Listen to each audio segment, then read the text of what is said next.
Truth be told, when I sat down to write a speech for this talk right here, I was faced with the most crippling writer's block ever. I spent long nights just staring into the depths of darkness. I spent long showers. I even walked through the streets and through Lulu Mall like a blind penguin searching for his mate through the Antarctic wilderness. But inspiration ignored me, much like how Pearly Mani ignored Trinesh during the final episodes of Big Boss. That's right, I watched Big Boss. But then I thought about it, I thought long and hard, and I came to the conclusion that the most effective way to address this gathering right here today would be to take a trip down memory lane, narrate to you the story of my life, and share with you the small lessons that I've learned along the way. So let's begin. 1992, I was born. Pretty much it. 1996, at the age of 4, my pregnant mother and I boarded a flight to the United Arab Emirates. We moved into a tiny 2-bedroom apartment with my father that we shared with a family of 4, and thus began my life as a Gulf Malayali.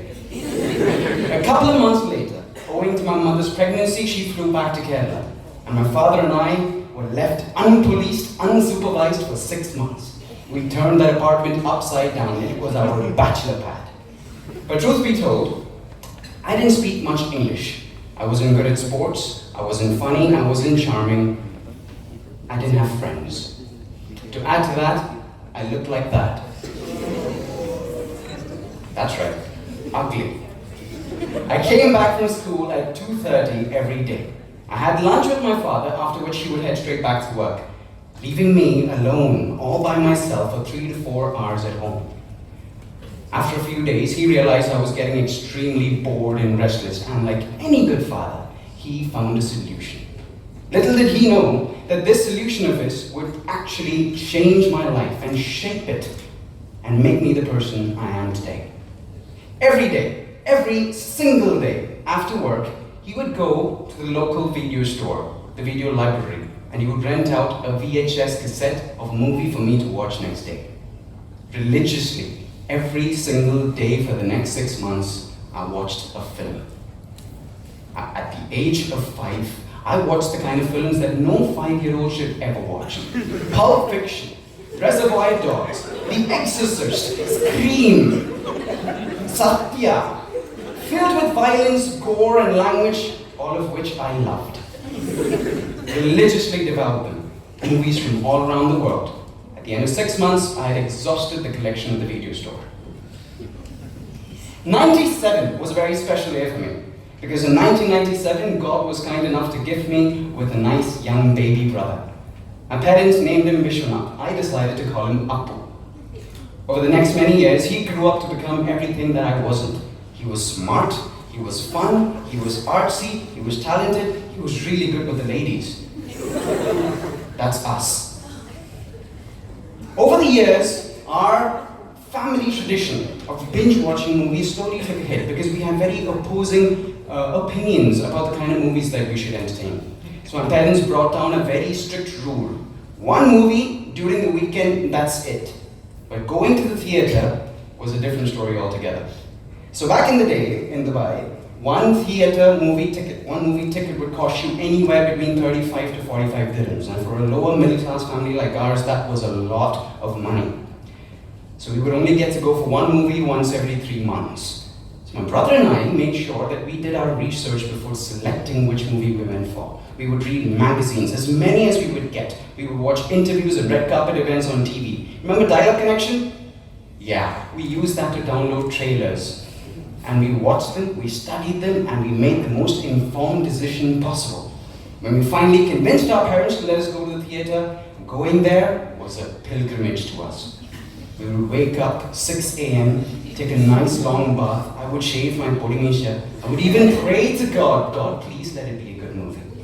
We would get there half an hour before the show time so as to not miss out on any of the trailers. We would get the best seat in the house, exactly 5 rows from the back, right in the center, optimized viewing experience. It was our temple, and we loved it. While other kids ran around playing catch and coke and, cops and robbers and hide and seek, my brother and I, we thought it'd be really fun to make our own movies at home. So we picked out scenes from our favorite films, we picked out music videos that we enjoyed, and we tried to recreate these things at home using our 21 megapixel cyber shot point and shoot camera. I remember this one time. You guys seen the movie Onion? Yeah? Yeah. So we really liked that movie. There's a scene in that movie where Vikram beats up some 50 kung fu dudes, right? Yeah. We decided to recreate that at home. He was Vikram. I was the 50 kung fu dudes. Safe to say, it wasn't easy on me. By the end of that shoot, we had torn 5 t-shirts, 2 bed sheets, 3 pillowcases, and broken 1 bed. My parents' bed. They were not happy. Not one bit. But it was fun nonetheless. As time went on, we got even more creative and decided to push the envelope with our filmmaking even more. We wrote our own scripts, we shot outside, we cast actual actors to come and act along in our scripts. I learned editing, we had special effects like blood spurting out and everything. It was awesome. Pretty soon all of our family and friends, in an attempt to entertain us, joined us along. And in 2007, we launched our own production house, which we named Elemental Pictures. We were having the time of our lives. Everything was going just fine, that is, until 2008. April 2008, my brother started experiencing excruciating headaches, which soon escalated into a series of epileptic fits. You guys know what seizures are? Yeah. So we got him admitted to the hospital, we ran a few tests, and the doctor came out with his diagnosis. Apu, my brother, had a malignant brain tumor. On the 7th of June 2008, he breathed his last. And just like that, my life came to a grinding halt. And on that fateful day, life taught me the first of many lessons. And no one said it better than Forrest Gump. Life is like a box of chocolates. You never know what you're going to get. A couple of months later, I performed his final rites, and I flew back to Sharjah. I was depressed, severely. I couldn't focus, I couldn't work, I could barely function. It was the summer vacations, and I was in no mood to leave the house. But through it all, I had a bunch of amazing friends who helped me get through. I don't know why or how they got the idea, but one fine day my closest friends got together, came over and told me, bro, let's make a film now. Make a film we did. We shot it, edited it, and released it at the end of 3 months. It was a 30-minute film named When Hell Froze Over. It was about a bunch of underdogs who participated in an underground football tournament, and it was absolute bliss. The next year, we decided to push it even further. And this time, I wrote an 85-page screenplay. We took 6 months to shoot it, and the product was just an amazing 1.5-hour film, which we thought was pretty cool. We named it The Death and Resurrection Show. Again, as you can see from me, I was a huge fan of football, so a lot of my stories back then was about football. Luckily for me though, I was the secretary of the Students' Council, so I could convince my principal to let us show the film at the end of the talent day on that particular year. I still remember that feeling. An auditorium filled with my schoolmates, around 400 people, watching our film with bated breath, laughing, crying, hooting, cheering on cue. So like a boss, that afternoon I came back home after school, I sat my parents down and I told them, I have an announcement to make. They're like, okay, cool, yeah, tell me. Amma, Acha, I want to be a filmmaker. The next day they enrolled me for entrance coaching. That's them. Like any angsty 17-year-old in my 12th grade, I made one more film for sure. But my dad and I, we had a face-to-face, our first man-to-man conversation. I told him about the goodness in chasing one's dream, about my passion, to which he said one very simple thing. You can't keep the froth from rising. I didn't understand what he meant, so I asked him, and he told me, son, you go to college, get a degree, then you know whatever you want.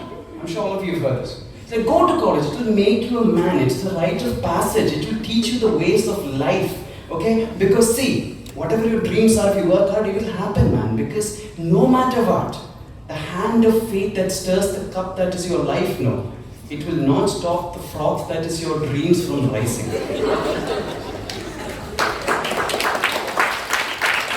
Smart man, my father. My reaction, I looked at him, paused for a moment, and I said, Acha, what are you smoking? Can I have some? But he was a really, really smart man, so I let him fly with that. 2011. They say God works in mysterious ways. I think God is a comedian. Why else would a man who wanted to be a filmmaker end up in engineering college, and that too an NIT? I realized that the less I struggled, the more I actually started enjoying engineering college. And luckily for me, my institute was one that had a thriving arts and culture scene, helmed by some of the best, most intellectual and talented people I've had the pleasure of knowing. So, over the next 4 years of college, I got my first introduction to the amazing world of theatre. Yes, of course, I'd done some plays back in school, but it was only in my first year of college that I got to explore the craft of acting. Over the next 4 years, we put one major theatre production up every year. And we started a movement to use that medium of theatre to collect money to fund children's education. Over the next 4 years, we put as many shows. This is an excerpt from One Flew Over the Cuckoo's Nest. That's Talavatam for those of you who know. 4 shows over 4 years, and we collected close to 8 lakhs that we spent on children's education. That's how I realized that art is a powerful tool that can be used to bring about actual positive social change. Fast forward to 2014, I'm in Chennai, and I've just joined Mercedes-Benz as a process consultant. As many of you know, Chennai has a very active theatre scene. Some of the best theatre artists from around the country actually come from Chennai. So a 9-to-5 job didn't really stop me from pursuing what I really wanted to do. So here's what my schedule looked like. Wake up at 5, go to work, get out of work by 6, head to practice by 7, get back home by midnight, have dinner, sleep by 1, wake up at 5 the next day, rinse and repeat for 2 years. Might sound difficult, but it was awesome. It was the best 2 years of my life till that point. So in a nutshell, I was working 2 jobs. But the upside was that I was introduced to the most amazing world of musical theatre. Now, musical theatre as an art form pushes you to act, dance, and sing at the same time, which is easier said than done. I got the opportunity to play some truly amazing characters. I got to play Mojo Jojo from Powerpuff Girls, I got to play a Pune, and my personal favorite, I got to play an overtly sexual female by the name of Khaleesi. Yes, that's me. That experience is a story unto itself, because playing that character taught me what it was like to be faced with all of those weird, uncomfortable situations that women have to go through on a day-to-day basis, and I kid you not. True story. So before a show, I was backstage, just getting pumped up for the show, and I'm doing my vocal exercises and whatnot, and I see these 2 dudes standing at the side looking at me and saying, Macha, look at us, I'm a figure, madam! I felt disgusted, I felt violated, I felt naked, and I decided I have to teach these guys a lesson. Pardon my French, but this is what I did. I unzipped my pants and took a leak right there. They were shocked. Their reaction was priceless. I probably scarred them for life, but it was for a good cause. At the end of those 2 years, I turned in my papers at Mercedes-Benz and decided to go get an MBA from the Indian School of Business in Entertainment and Media. I was going to do that. That was the plan. I thought I'd get into, filmmaking through that way, but something happened. On one of my theatre groups, I got a notification saying that there were auditions happening for this feature film in Malayalam. It's going to be directed by an unknown director. So I thought, what the hell? I might as well send in my audition tape, and I did just that. Didn't really care about it after that. A couple of days later, a certain Mr. Ganesh Raj calls me up. That's him. He calls me up and he asked me to come down to Cochin for a face-to-face meeting. I did that. We had a couple more rounds of interviews and auditions, and the rest is history. On this very day, the 21st of October 2016, Anandam, my first feature film, came out. And my life changed once again. Standing here today, looking back at those years of dreaming and working relentlessly for that dream, I finally understand what Dory the fish from Finding Nemo meant when she said, just keep swimming. No matter what, just keep at it. And someday the universe will deliver.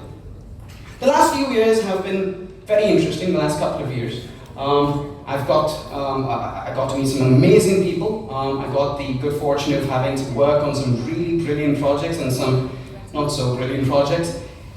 And I got a taste of fame. I got the love and adoration of people I barely even knew as I walked down the road, and it was beautiful. But ladies and gentlemen, I kid you not when I tell you that fame comes at a cost. Some people feel that they are entitled to tell you whatever they want to tell you, no matter how hurtful, no matter how rude it might be.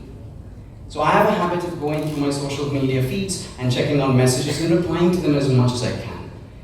And after a point, I realized that I was skimming through hundreds of good, heartwarming, loving messages of adoration and getting hung up on that one message that said, Jada, please get a proper job, acting is not for you, you suck. That's when I realized that this was actually beginning to take an emotional toll on me. It was affecting me as a human being. Right then, the universe delivered once again. It spoke to me. I played the radio, and I kid you not, this is a true story. Played the radio, and I heard a song. And the lyrics of that song went, God is great, beer is good, but people are crazy. Criticism, my friends, is a part of life. No matter what your profession, you will have to hear it. But how you deal with that criticism and how you deal with the people who criticize you, that is what defines you as an individual. Through it all, if there is one thing that I ask myself before going to bed every night, it is this. If I were to die today, would I regret something? And as long as the answer to that question is no, I'll be all right. The universe, my friends, is speaking to each and every one of us, and I believe in this. All you need to do is listen. It spoke to me through the dialogues in movies, lyrics in songs, and through my own father. And it told me just what I had to hear when I had to hear it. There are 7 billion people on planet Earth. 7 billion. If you look closely enough, there'll be as many bacteria, germs, and other microorganisms on this carpet right here. What is the difference between you and them? Between us and them? We, as human beings, my friends, have the power to create. And that is a gift. So draw, shoot, click, stitch, design, code, build, mold, compose, whatever. But if there is one thing I want you to take away from this talk, it is this. Please, create. Because your creation is yours and yours only. It's every detail, it's every flaw. It's a reflection of you. And that, my friends, is art. So keep at it. Work hard. Keep your eyes on the ball. And I promise you, one day, the froth shall rise. Thank you.